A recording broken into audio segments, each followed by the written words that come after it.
U.S. Congressman Leo Ryan rests after an assassination attempt by an undercover People's Temple member. He would die shortly after trying to escape on a plane in November 1978. His aim was to investigate allegations of human rights abuse and what was going on in the compound of Jonestown and inside the headquarters of the People's Temple cult. The Rostov Ripper, Andrei Chikatilo, in his specially constructed cage during his 1993 trial. The cage was constructed to keep the public and the families of his 56 victims from causing him harm. The police initially arrested an innocent man and executed him, but soon came to realize the killings continued and they had the wrong person. He was sentenced to death and executed in a Moscow prison. An unidentified newsman wears a rubber mask resembling those worn by the bandits in the infamous Brinks robbery in Boston on January 17, 1950. The $2.775 million, $35.1 million today. Robbery went unsolved for years. Less than $60,000 was ever recovered. 7 masked men, hidden behind Halloween masks, were silent, efficient, and terrifying, and executed the largest robbery in U.S. history at the time. An unknown Bosnian soldier who cries when he returns to his village and discovers his family was executed by the Serbs sometime around 1995.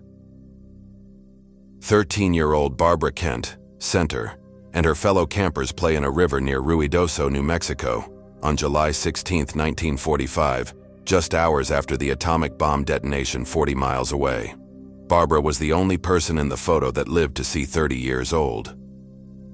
The site had been selected in part for its supposed isolation. In reality, thousands of people were within a 40-mile radius, some as close as 12 miles away.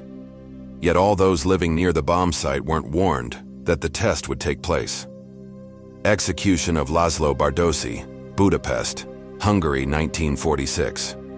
He was a Hungarian politician who played a key role in bringing his country into World War II as an ally of Germany. He also pushed for anti-Semitic laws and allowed massacres of Jews and deportations of non-Hungarian from newly acquired territory. The Great Seal Bug, August, 1945. A group of Soviet schoolchildren presented William Averill Harriman, the U.S. ambassador to the USSR, with a carved U.S. seal as gesture of friendship.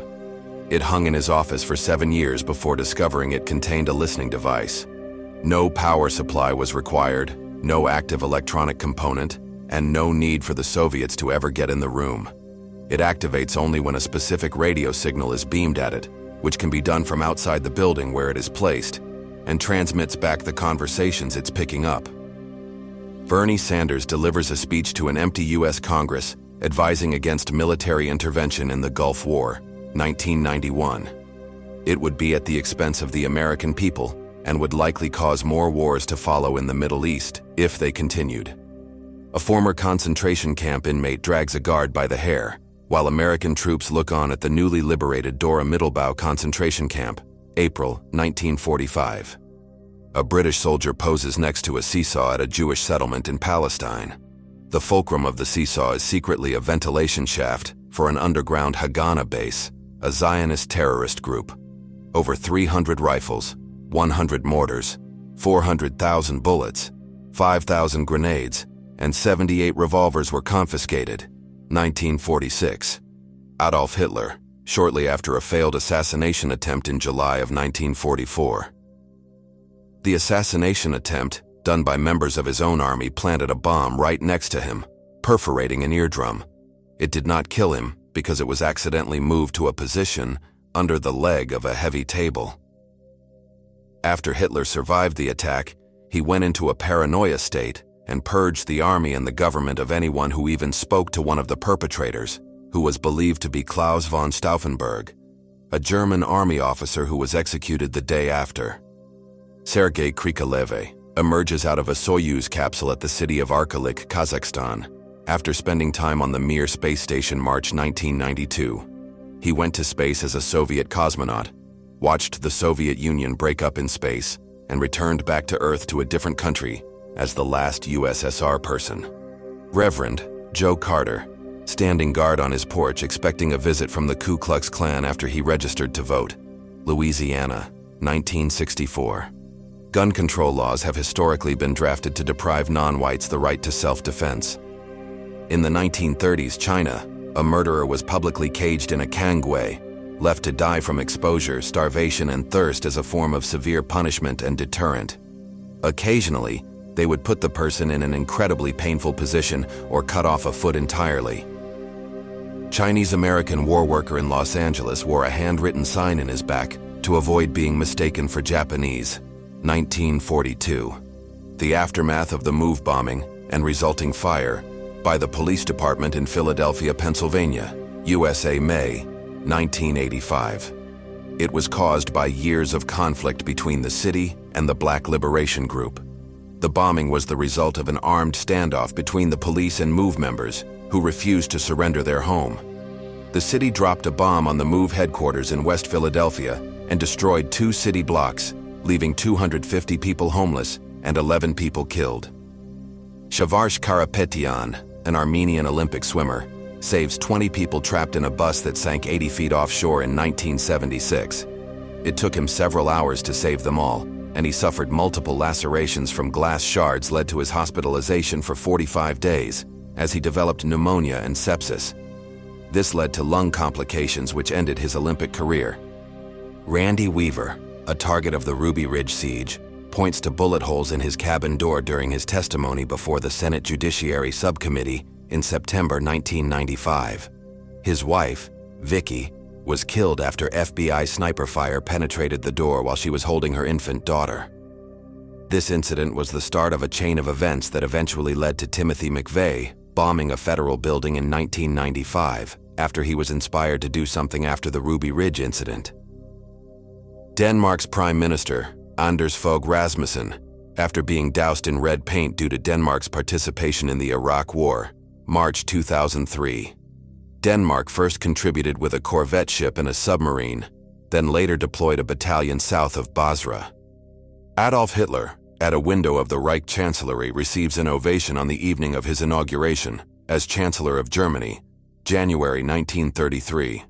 German architect Albert Speer later added a balcony to that window so Hitler could better greet crowds. Museum curator Marjorie Courtney Latimer with the taxidermied remains of the coelacanth she discovered while looking through a pile of fish caught in East London, South Africa, in December 1938. Prior to this discovery, the coelacanth was believed to have been extinct for over 65 million years. Piles of bowls litter the snow-covered railroad tracks, leading to the main gate of the Auschwitz concentration camp after it was liberated by the 322nd Rifle Division of the Soviet Army in January 1945. Guards would give them a bowl and a spoon when they entered the camp if they kept them alive to be a slave. If the bowl and spoon was lost, they wouldn't get another. Prisoners ravaged by hunger and desperation would steal them. Many people carried them around or hid them. Navy crew pushing Huey helicopters off of aircraft carriers to make room for landing planes and room for more people that were still evacuating from Vietnam, including American soldiers and Vietnamese citizens. Vietnam War, 1975. A South African paratrooper, with his belly band already undone, pulls down hard on his lift webs to avoid landing and drowning in the Kulonga River during the first part, the Kasinga Raid, Angola, Central Africa, May 1978. Huey P. Newton, co-founder of the Black Panther Party with Palestinian resistance fighters outside an unnamed refugee camp in Lebanon, 1980. Pope John Paul II has a private conversation in prison with Mehmet Ali Aka, the Turkish hitman that tried to assassinate him, 1983. He would later convert to Christianity in 2007. White Night riots after Dan White's voluntary manslaughter verdict against Harvey Milk, a member of the city's Board of Supervisors who was one of the first openly gay elected officials in the United States, San Francisco, 1979. Several hours after the riot had been broken up, police made a retaliatory raid on a gay bar in San Francisco's Castro district. Many patrons were beaten by police in riot gear.